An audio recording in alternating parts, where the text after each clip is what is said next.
1 നിന്ന് 10 10 നിന്ന് 100 100 10,000 10,000 ലക്ഷവും കടന്നു.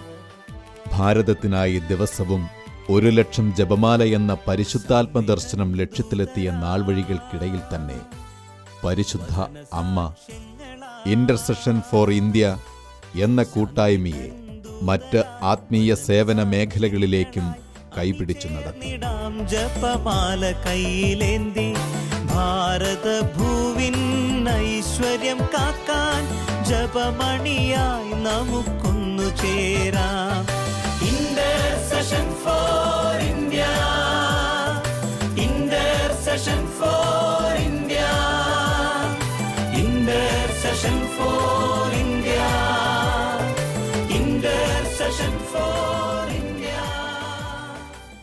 സ്നേഹമുള്ളവരെ, വിശുദ്ധ മദർ തെരേസയുടെ വാക്കുകൾ ഈ അവസരത്തിൽ എൻ്റെ മനസ്സിലേക്ക് വരികയാണ്. പരിശുദ്ധ അമ്മയുടെ കരം പിടിച്ച് കർത്താവിൻ്റെ കൂടെ നടക്കുക, അവൻ നിന്നെ ഒരിക്കലും കൈവിടുകയില്ല.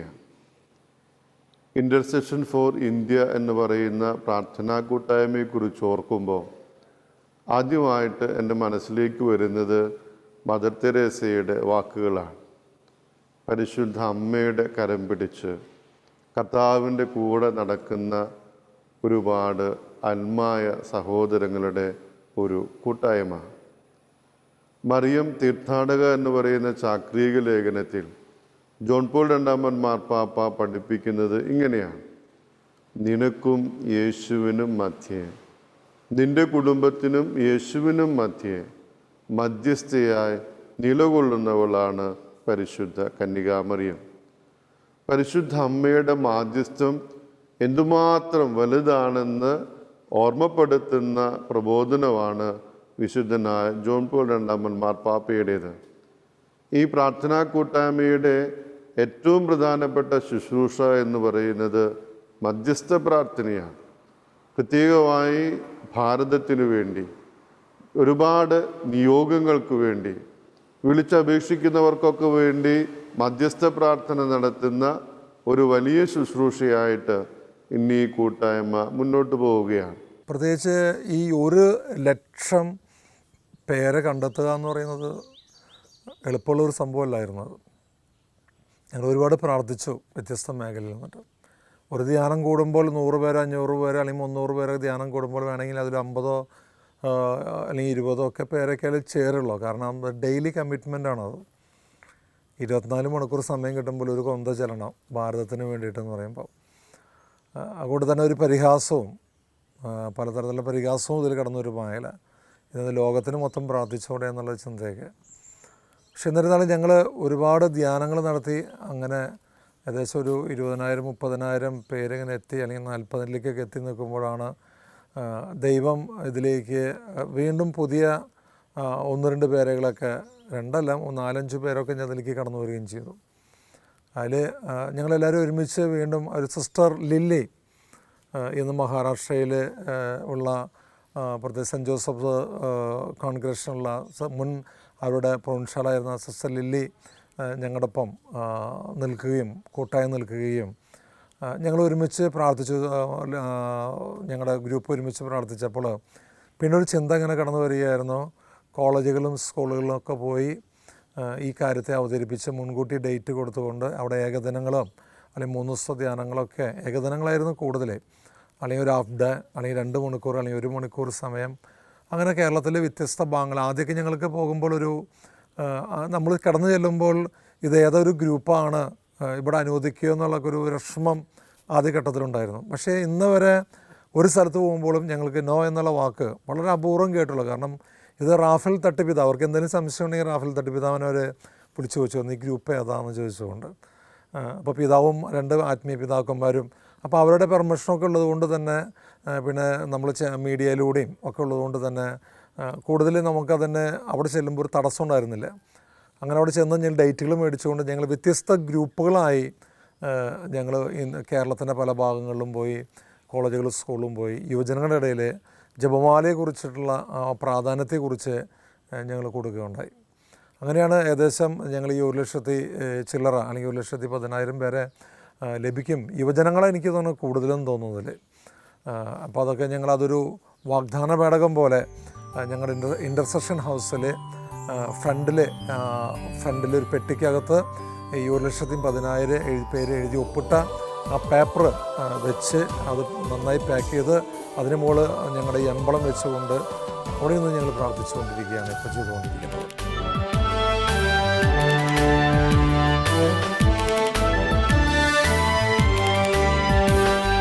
ശാന്തി തന്ദൂതരാ വചന സാക്ഷ്യങ്ങളാ, ശാന്തി തന്ദൂതരായി വചന സാക്ഷ്യങ്ങളായി അണിചേർന്നിടാം ജപമാല കയ്യിലേന്തി. ഭാരത ഭൂവിൻ ഐശ്വര്യം കാക്കാൻ ജപമണിയായി നമുക്കൊന്നു ചേരാം. ആഴ്ചകളിൽ തിങ്കൾ മുതൽ ശനി വരെയുള്ള ദിവസങ്ങളിൽ ഓരോ ഗ്രൂപ്പുകൾ ഇവിടെ വന്ന് രാജ്യത്തിനു വേണ്ടി മധ്യസ്ഥം വഹിച്ച് പ്രാർത്ഥിക്കുന്നുണ്ട്. അതിൽ തിങ്കളാഴ്ച കടന്നു വന്ന് പ്രാർത്ഥിക്കുന്ന ഗ്രൂപ്പ് വൈദ്യർക്ക് സന്യസ്തർക്ക് വേണ്ടി പ്രാർത്ഥിക്കുന്നു. ചൊവ്വാഴ്ച നമ്മുടെ ഭാരതത്തിന് വേണ്ടി മാത്രം പ്രാർത്ഥിക്കുന്നു. ബുധനാഴ്ചകളിൽ ഞങ്ങളുടെ IF മിഷൻ്റെ ഗ്രൂപ്പുകൾ പ്രാർത്ഥിക്കുന്നു. വ്യാഴാഴ്ച രാജ്യത്തിനോടൊപ്പം പ്രാർത്ഥിക്കുന്നതോടൊപ്പം തന്നെ അബോർഷൻ ചെയ്തുകൊണ്ടിരിക്കുന്ന അനേകം വ്യക്തികൾക്ക് വേണ്ടി ഇവിടെ പ്രാർത്ഥിക്കുന്നുണ്ട്. ഒപ്പം തന്നെ വെള്ളിയാഴ്ചകളിൽ വൈകുന്നേരം ഞങ്ങളുടെ ടീം മെമ്പേഴ്സ് നൈറ്റ് വിജിൽ ഒരു 11 മണി വരെയെല്ലാം ഇരുന്ന് പരിശുദ്ധ അമ്മയോട് ചേർന്ന് രാജ്യത്തിനു വേണ്ടി പ്രാർത്ഥിക്കുന്നുണ്ട്. ഞാൻ കഴിഞ്ഞ ദിവസങ്ങളിൽ ജോയ്സിനോട് ചോദിക്കുകയുണ്ടായി, നമ്മുടെ ജപമാലയുടെ പ്രാർത്ഥനാസഖ്യ എങ്ങനെ പോകുന്നു മോനെ? ജോയ്സിനോട് മറുപടിയായിട്ട് പറഞ്ഞു, പിതാവേ ഞങ്ങൾ ആരംഭിച്ചപ്പോൾ വളരെ കുറച്ച് പേരേ ഉണ്ടായുള്ളൂ, പക്ഷേ ഇപ്പോൾ 1,10,000 പേര് ഞങ്ങൾക്കുണ്ട്. അതിൽ 10,000 പേരെ പിതാവ് മാറ്റിക്കോ, 1,00,000 പേര്. ഞാൻ എല്ലാ ദിവസവും 2 കൊന്ത ചെല്ലാൻ പഠിച്ചത് ജോയ്സിന് ഞാൻ വാക്ക് കൊടുത്തുകൊണ്ടാണ്. ജോയ്സൺ എന്നോട് ചോദിച്ചായിരുന്നു, പിതാവ് ഞങ്ങളുടെ ഈ പ്രേക്ഷിത മുന്നേറ്റത്തിൽ പങ്കെടുക്കുമോ? ഞാൻ പറഞ്ഞു, ഞാൻ പങ്കെടുക്കും. ഞാൻ നിനക്ക് വേണ്ടി നിൻ്റെ നിയോഗാർത്ഥം ഭാരതത്തിൻ്റെ സുവിശേഷവൽക്കരണത്തിന് വേണ്ടി ഒരു കൊന്ത ചെല്ലും. ഞാൻ പൊള്ളവാക്ക് പറയുകയല്ല. ഞാനൊരു ദിവസം ചിലപ്പോഴും 3, 4, 5 കൊന്ത ചെല്ലും. യാത്ര ചെയ്യുമ്പോൾ പ്രത്യേകിച്ച് സമയം കിട്ടുമ്പോഴൊക്കെ എനിക്ക് മറ്റു പ്രാർത്ഥനകളേക്കാളൊക്കെ ജപമാലയോട് ഒരാത്മബന്ധമുണ്ട്. പക്ഷെ എപ്പോഴും ഞാൻ ജോയ്സിനെ ഓർക്കും, ഇന്ത്യയുടെ മാനസാന്തരത്തെ ഓർക്കും. ഒരു വിധത്തിൽ ഈ കൊന്തക്കൂട്ടായ്മയിൽ ഞാൻ കൂട്ടുചേർന്നതിൻ്റെ ഫലമായിട്ടാണോ മാർപ്പാപ്പ എന്നെ ഇപ്പോൾ ഇന്ത്യ മുഴുവൻ്റെയും പ്രേക്ഷിതനായിട്ട് വിട്ടിരിക്കുന്നത്? ഞാൻ ഒരിക്കൽ പോലും തൃശ്ശൂർ ചാലക്കുടി പുഴയ്ക്ക് അപ്പുറത്തേക്ക് ഒരു ചക്രവാളം കാണാത്ത ആളാണ്. ഇന്ന് ഹിമാലയത്തിൻ്റെ അപ്പുറത്തേക്കും എനിക്ക് ചക്രവാളങ്ങളുണ്ട്. ഒരുപക്ഷെ ജോയ്സൺ ഈ മുന്നേറ്റത്തിന് ഇറങ്ങുമ്പോൾ ജോയ്സന് ഞാൻ കൊടുത്ത ഏക പ്രചോദനം, പ്രാർത്ഥന കൂടാതെ പ്രവർത്തിക്കാൻ പാടില്ല. പ്രാർത്ഥിക്കുന്നവർക്ക് മാത്രമേ പ്രേക്ഷിത പ്രവർത്തനം നടത്താൻ സാധിക്കുകയുള്ളൂ. അതിനിടയിൽ പ്രാർത്ഥനയും പ്രവർത്തനം എന്നുള്ള ചിന്തയായി സുവിശേഷവേലവും ജീവകാരുണ്യ പ്രവർത്തനവും എന്നുള്ള ആശയം ഞങ്ങളിൽ കടന്നു വന്നു. അപ്പോൾ എന്ത് ചെയ്യണം? പണ്ട് ഞാൻ തൃശ്ശൂർ കാൽവരി ധ്യാനകത്തിലായിരുന്നപ്പോൾ ജോയ്സ് ഞങ്ങളൊക്കെ ഒരുമിച്ച് കൊണ്ട് തെരുവിലെ മക്കൾക്ക് വേണ്ടി ഭക്ഷണം കൊടുക്കുന്ന ശുശ്രൂഷ ആരംഭിച്ചിരുന്നു. ആ ശുശ്രൂഷയാണ് പിന്നീട് ഫ്രണ്ട്സ് ഓഫ് ജീസസ് എന്ന ശുശ്രൂഷയായിട്ട് ഗാഗുൽത്തയിൽ തുടർന്നു കൊണ്ടുപോകുന്നത്. അപ്പോൾ എനിക്കൊരു ആഗ്രഹം ഉണ്ടായിരുന്നു, അച്ഛന്മാർ ഓരോ ഇടങ്ങളിൽ നിന്നൊക്കെ മാറി പോകും. അപ്പോൾ ആത്മായ സഹോദരങ്ങളെ കൊണ്ട് ഈ കാര്യമൊക്കെ ഒന്ന് ചെയ്യിക്കണമെന്ന് ആഗ്രഹം. അപ്പോൾ ഞങ്ങൾ പങ്കുവെച്ചു, നമുക്ക് തെരുവിലേക്ക് ഇറങ്ങിക്കൂടെ? അങ്ങനെ തെരുവിലേക്ക് ഇറങ്ങി തെരുവിലെ മക്കൾക്ക് വേണ്ടി ഭക്ഷണം തയ്യാറാക്കി അത് പൊതിഞ്ഞു കൊടുക്കുന്ന ശുശ്രൂഷ ആരംഭിക്കുകയാണ്. ഞായറാഴ്ച ഒഴികെയുള്ള 6 ദിവസങ്ങളിലും 100ഓളം വ്യക്തികൾക്ക് ഭക്ഷണം ഉണ്ടാക്കി അത് പൊതിഞ്ഞ് കൊണ്ടു കൊടുക്കാനായിട്ട് ഈ ഇൻ്റർസെഷൻ ഫോർ ഇന്ത്യയിലെ ഗ്രൂപ്പിലെ അംഗങ്ങൾക്ക് താല്പര്യമായി. ആദ്യമൊക്കെ അത് ഞങ്ങളോടുണ്ടാക്കി. പിന്നീട് ഈ കാര്യം എക്സ്റ്റെൻഡ് ചെയ്യുകയാണ്. ചില സ്കൂളുകളിലേക്ക്, ചില ഇടവകളിലേക്ക് ഭംഗിയായിട്ട് എല്ലാ ദിവസവും 100 പേർക്ക് അല്ലെങ്കിൽ അതിൽ കൂടുതൽ വ്യക്തികൾക്ക് ഭക്ഷണം ഉണ്ടാക്കി കൊടുക്കുന്ന ശുശ്രൂഷയിലേക്ക് പ്രവേശിച്ചു. നന്മയിലൂടെ നയിക്കാൻ, നല്ലവ മാത്രം ചെയ്യാൻ, നന്മയിലൂടെ നയിക്കാൻ, ചെയ്യാൻ, സൽഭരണത്താൽ ഭാരതഭൂവിൻ ശാന്തി സമാധാനം നിലനിർത്താൻ ഒരു ജപമണിയായി അണിചേർന്നിടാം. ഇതിൻ്റെ വേറൊരു ഭാഗമാണ് ഭവന നിർമ്മാണം. ഒരു 4 വീട് പൂർത്തിയാക്കാൻ സാധിച്ചു. 5 വീടിൻ്റെ പണി തൃശ്ശൂർ മെഡിക്കൽ കോളേജിൻ്റെ അടുത്ത്, അതിൻ്റെ തറപ്പണി കഴിഞ്ഞ വർഗീസ് ചേട്ടൻ എന്നുള്ള ഒരു മനുഷ്യൻ, ആ മനുഷ്യൻ ഞങ്ങളുടെ ധ്യാനം കൂടി ആൾക്കൊരു ഇൻസ്പിറേഷൻ കിട്ടി. ഒരു 5 ഭവനത്തിൻ്റെ ഒരു പണി ഇപ്പോൾ അതിൻ്റെ തറപ്പണി പൂർത്തിയാക്കുകയാണ്. അമ്മേ ഹല്ലേലൂയ. അങ്ങനെ ഞങ്ങളുടെ ലക്ഷ്യം എന്ന് പറയുന്നത് ഭാരത സുവിശേഷമാണ്. അപ്പോൾ അതുകൊണ്ട് തന്നെ റാഫേൽ തട്ടിപിതാവ് ഇതിൻ്റെ പാട്രനായും 2 അച്ഛന്മാരെ, നേരത്തെ പറഞ്ഞ 2 അച്ഛന്മാരെ ഞങ്ങളൊപ്പം ഇതിൻ്റെ ആത്മീയ പിതാക്കന്മാരായും മുന്നേറിക്കൊണ്ടിരിക്കുന്നു. അപ്പോൾ തന്നെ ഞങ്ങളുടെ ധ്യാനങ്ങൾ പ്രത്യേകിച്ച് കണ്ണൂർ, വേളാങ്കണ്ണിയിൽ, എറണാകുളം അങ്കമാലി, ഇപ്പോൾ കോട്ടയം ക്രിസ്ത്യനിലെ യേശുനാമ ധ്യാനം എന്ന് പറഞ്ഞ ഒരു ധ്യാനം ഞങ്ങളെല്ലാ മാസം സംഘടിപ്പിച്ചുകൊണ്ടിരിക്കുന്നു.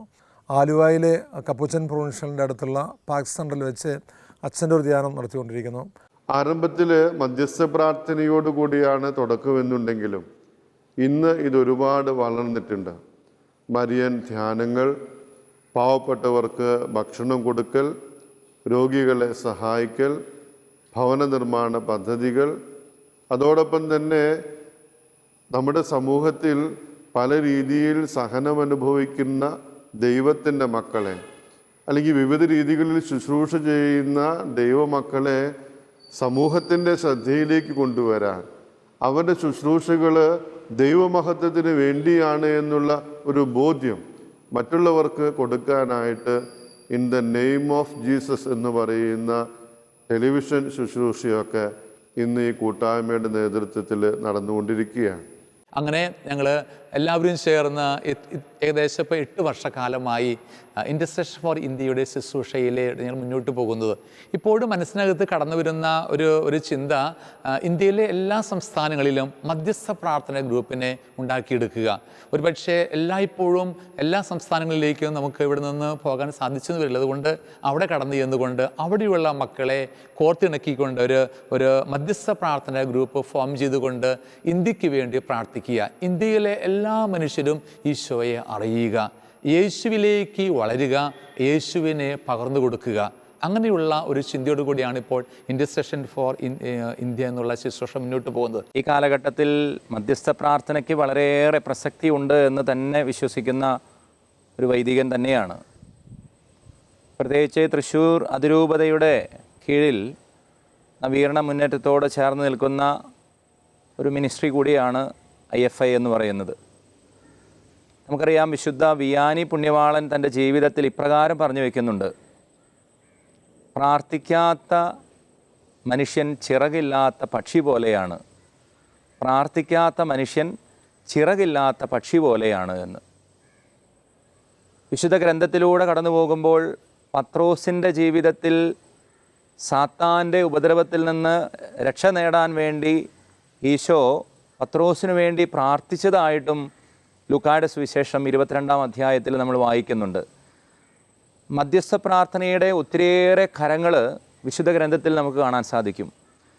പ്രത്യേകിച്ച് ഈ കാലഘട്ടത്തിൽ, ഈ ആധുനിക കാലഘട്ടത്തിൽ പ്രാർത്ഥനയോട്, മധ്യസ്ഥ പ്രാർത്ഥനയോട് വളരെ വിരസതയും വിരക്തിയും പലപ്പോഴും കണ്ടെത്താനായിട്ട് സാധിക്കുന്നുണ്ട്. നവീകരണ മുന്നേറ്റത്തോടും അതുപോലെ തന്നെ ധ്യാന പ്രാർത്ഥനാ ഗ്രൂപ്പുകളോടുമൊക്കെ ചേർന്ന് നിൽക്കുന്ന ദൈവമക്കളിൽ പോലും പ്രാർത്ഥനാ ജീവിതത്തോട് ഒരുതരം അകൽച്ചയും മന്ദീഭവിച്ച ഒരവസ്ഥയൊക്കെ ഈ കാലഘട്ടത്തിൽ ക്രമാതീതമായി വർദ്ധിച്ചുകൊണ്ടിരിക്കുകയാണ്. യോഹന്നാൻ്റെ 1-ാം ലേഖനത്തിൻ്റെ 2-ാം അധ്യായത്തിൽ 15-ാമത്തെ വാക്യത്തിൽ ഇപ്രകാരം നമ്മൾ വായിക്കുന്നുണ്ട്: കണ്ണുകളുടെ ദുരാശ, ജഡത്തിൻ്റെ അഹന്ത, ജീവിതത്തിൻ്റെ മറ്റ് തിന്മകൾ, ഇതെല്ലാം നമ്മെ പല വിധത്തിലും ഞെരുക്കിക്കൊണ്ടിരിക്കുന്ന ഒരു കാലഘട്ടത്തിലാണ് നമ്മൾ ജീവിക്കുന്നത്. അതുകൊണ്ട് തന്നെ പ്രാർത്ഥനാ ജീവിതത്തെയും അത് സാരമായിട്ട് ബാധിക്കുന്നു. പലപ്പോഴും പ്രാർത്ഥനയും പ്രാർത്ഥനാ ശുശ്രൂഷകളുമൊക്കെ ഒരു അനുഷ്ഠാന ആചാരവിധി പ്രകാരമുള്ള ശുശ്രൂഷകൾ മാത്രമായിട്ട് പഴയതുപോലെയുള്ള ഒരു തീവ്രതയും അതിനോടുള്ള ഒരു പരിപൂർണമായ വിധേയത്വവും സമർപ്പണവും ഒക്കെ ഇന്ന് പ്രാർത്ഥനാ ജീവിതത്തിൽ നഷ്ടപ്പെട്ടിരിക്കുകയാണ്. ലൂക്കായുടെ സുവിശേഷം 11-ാം അധ്യായം 9 മുതലുള്ള വാക്യങ്ങളിൽ ഈശോ തന്നെ നമുക്ക് വെളിപ്പെടുത്തി തന്നിട്ടുണ്ട്. ഞാൻ നിങ്ങളോട് പറയുന്നു, ചോദിക്കുവിൻ നിങ്ങൾക്ക് ലഭിക്കും, അന്വേഷിക്കുവിൻ നിങ്ങൾ കണ്ടെത്തും, മുട്ടുവിൻ നിങ്ങൾക്ക് തുറന്നു കിട്ടും. ചോദിക്കുന്ന ഏവനും ലഭിക്കുന്നു, അന്വേഷിക്കുന്ന ഏവനും കണ്ടെത്തുന്നു, മുട്ടുന്നവന് തുറന്നു കിട്ടുകയും ചെയ്യുന്നു. മകൻ മീൻ ചോദിച്ചാൽ പാമ്പിനെ കൊടുക്കുമോ? മുട്ട ചോദിച്ചാൽ തേളിനെ കൊടുക്കുമോ? ദുഷ്ടരായ നിങ്ങൾക്ക് നിങ്ങളുടെ മക്കൾക്ക് നല്ലത് കൊടുക്കാൻ നിങ്ങൾക്കറിയുമെങ്കിൽ സ്വർഗസ്ഥനായ പിതാവ് തന്നെ വിളിച്ചപേക്ഷിക്കുന്നവർക്ക് പരിശുദ്ധാത്മാവിനെ നൽകുമെന്ന് വചനം നമുക്ക് വെളിപ്പെടുത്തൽ നൽകിയിരിക്കുന്നു.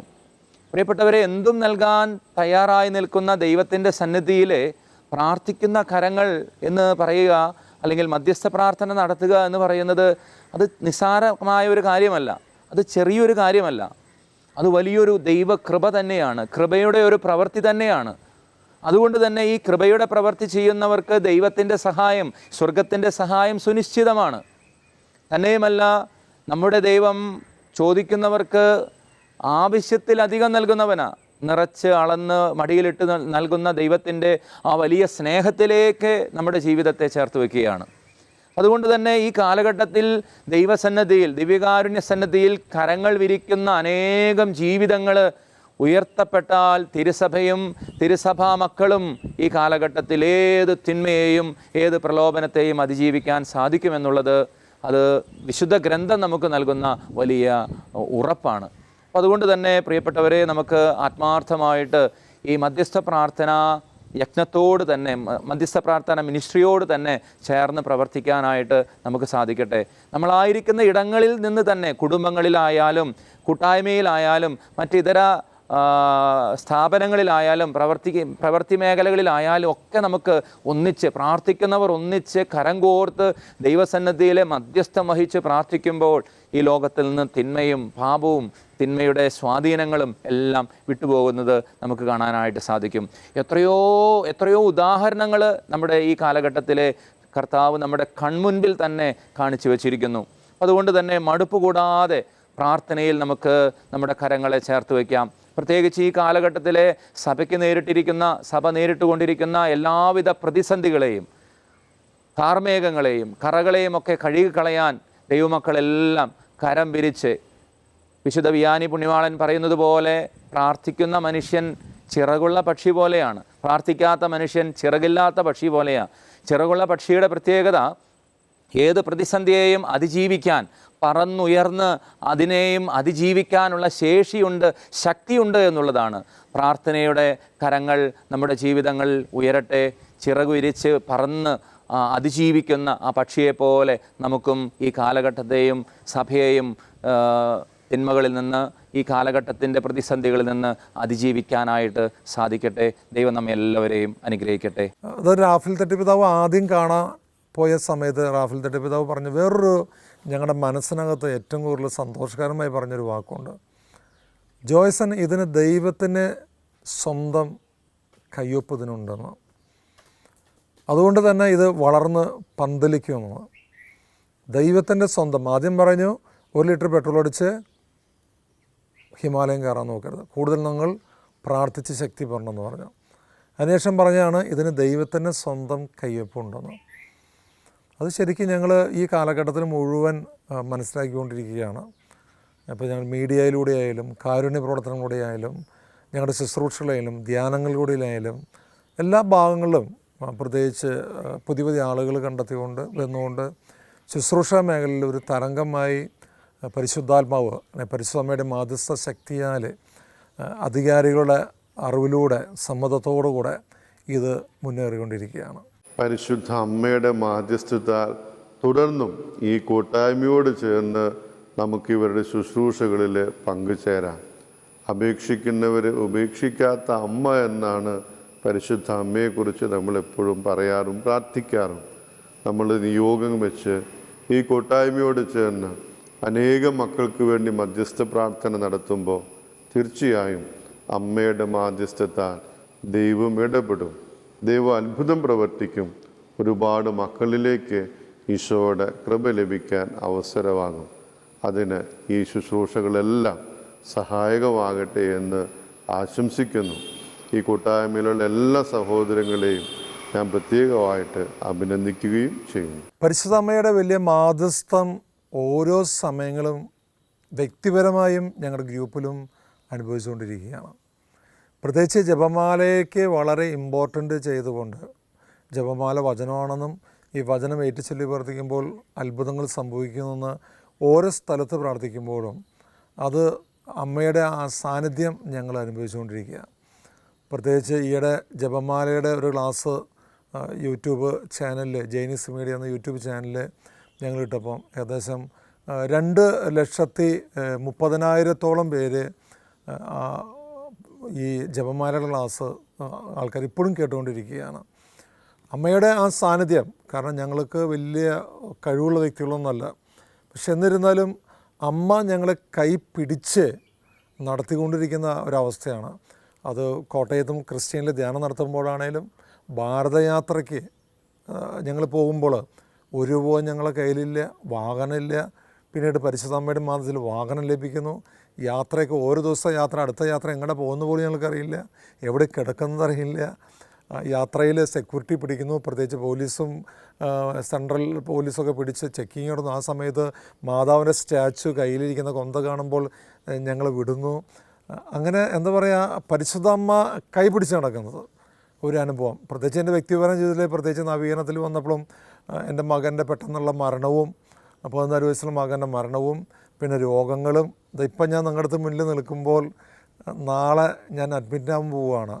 പ്രത്യേകിച്ച് medical college, Thrissur government medical കോളേജിലെ ആൻജിയോഗ്രാം ചെയ്യാൻ വേണ്ടി നാളെ ഞാൻ അഡ്മിറ്റ് ചെയ്യാൻ പോവുകയാണ്. ഈ സമയത്താണ് ശരിക്ക് ഡോക്ടറെ അനുവദിച്ചും കൂടിയല്ല, പക്ഷെ എന്നിട്ട് പോലും മാതാവിൻ്റെ സാന്നിധ്യം ഞാൻ അനുഭവിച്ചുകൊണ്ടിരിക്കുക.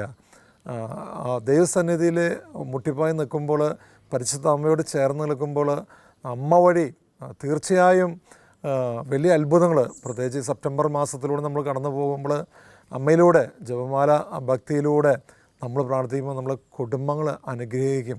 നമ്മുടെ ഭവനങ്ങൾ, സിസ്റ്റേഴ്സ്, അച്ഛന്മാർ, അല്ലെങ്കിൽ നമ്മുടെ ഇടവയ്ക്ക് വേണ്ടി ഒക്കെ നമ്മൾ ജപമാല കൈവരിച്ച് പ്രാർത്ഥിക്കേണ്ട സമയമാണ്.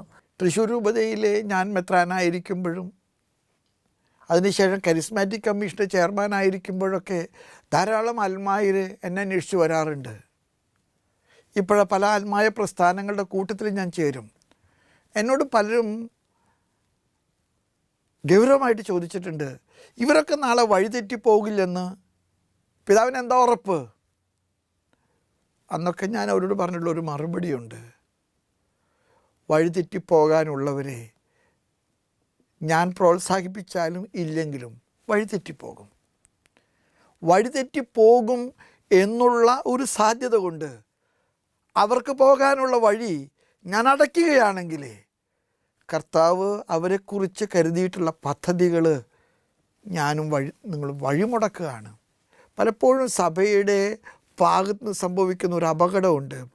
അൽമായൻ ശുശ്രൂഷ ചെയ്താലേ തെറ്റിപ്പോകാനുള്ള സാധ്യത കൂടുതലാണ്.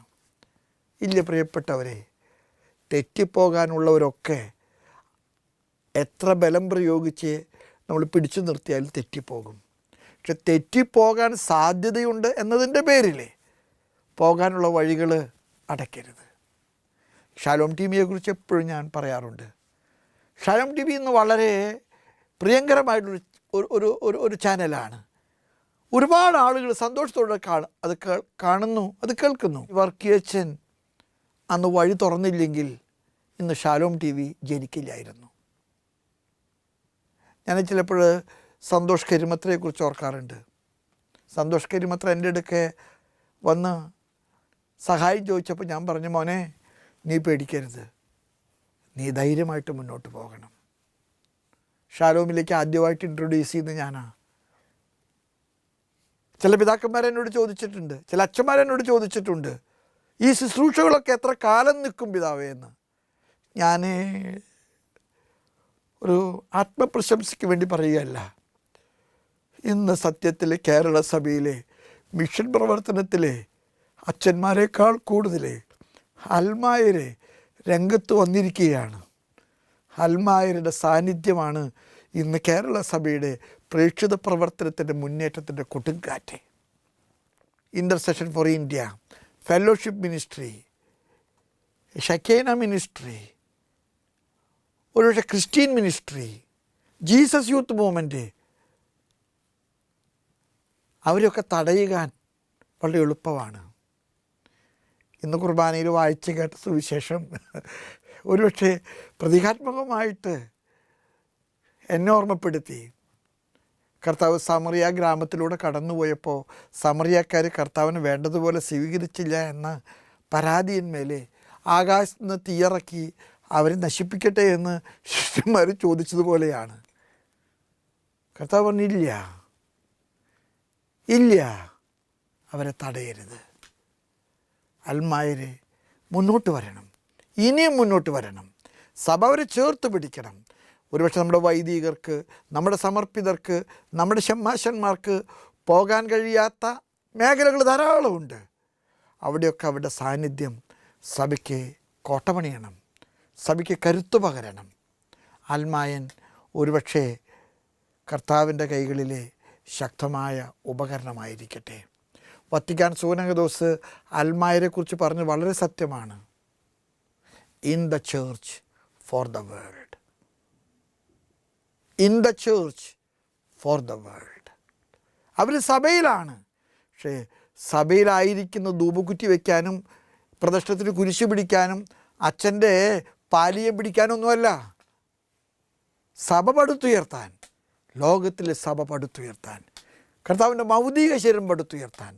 അതുകൊണ്ട് തന്നെ അൽമായർക്ക് പ്രേക്ഷിത പ്രവർത്തനമുള്ള സാധ്യത കൂടുതൽ ഇന്ന് പ്രസക്തമായിരിക്കുകയാണ്.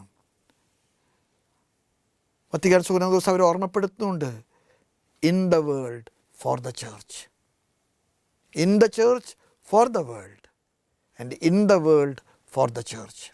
അതുകൊണ്ട് ഇൻ്റർസെഷൻ ഫോർ ഇന്ത്യ ചെയ്യുന്ന നല്ല കാര്യങ്ങളെക്കുറിച്ച് ഞാൻ ദൈവത്തോട് നന്ദിയുള്ളവനാണ്.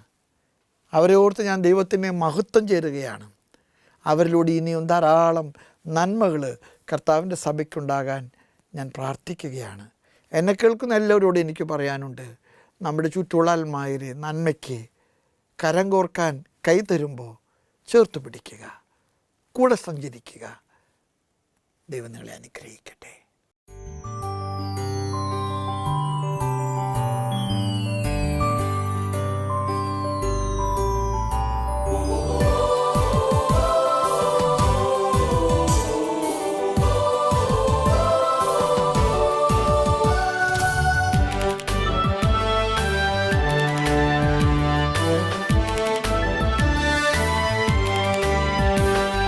ശാന്തി തന്തൂതരാ വചന സാക്ഷ്യങ്ങളാ,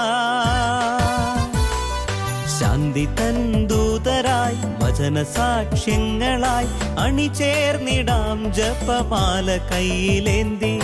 ഭാരത ഭൂവിൻ ഐശ്വര്യം കാക്കാൻ ജപമണിയായി നമുക്കൊന്നു ചേരാം. Intercession for India, intercession for